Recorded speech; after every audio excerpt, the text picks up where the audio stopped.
বুয়েট ছাত্র আবরার ফাহাদ হত্যা মামলায় হাইকোর্টের 20 জনের মৃত্যুদণ্ড ও 5 জনের যাবজ্জীবন কারাদণ্ড বহাল রেখেছে। আজ রোববার বিচারপতি এ.কে.এম. আসাদুজ্জামান এবং বিচারপতি সৈয়দ এনায়েত হোসেনের সমন্বয়ে গঠিত হাইকোর্ট বেঞ্চ এই রায় ঘোষণা করেন। 2019 সালের 6 অক্টোবর রাতে বুয়েটের শেরেবাংলা হলে আবরার ফাহাদকে নির্মমভাবে পিটিয়ে হত্যা করা হয়। আবরারকে হত্যা করার অভিযোগে 25 জন বুয়েট শিক্ষার্থীকে আসামি করা হয়। ঘটনার পর আবরারের বাবা বরকতুল্লাহ চকবাজার থানায় হত্যা মামলা দায়ের করেন। মামলা তদন্ত শেষে পুলিশ 2019 সালের 13 নভেম্বর আদালতে অভিযোগপত্র জমা দেন, যেখানে বলা হয় আবরারকে ছাত্র শিবিরের কর্মী সন্দেহে মিথ্যা এবং ভিত্তিহীন অভিযোগে পিটিয়ে হত্যা করা হয়।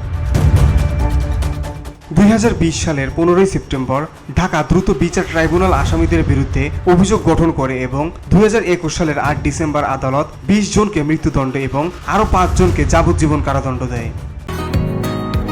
বসুন্ধরা, উত্তরা, বনশ্রী, কুড়িল ও বাড্ডা সহ রাজধানীর বিভিন্ন স্থানে অভিজাত ও অত্যাধুনিক মানের ফ্ল্যাট কেনার এক নির্ভরযোগ্য প্রতিষ্ঠান pleasant properties limited.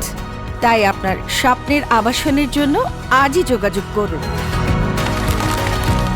Pleasant properties limited, where destiny matches eventually.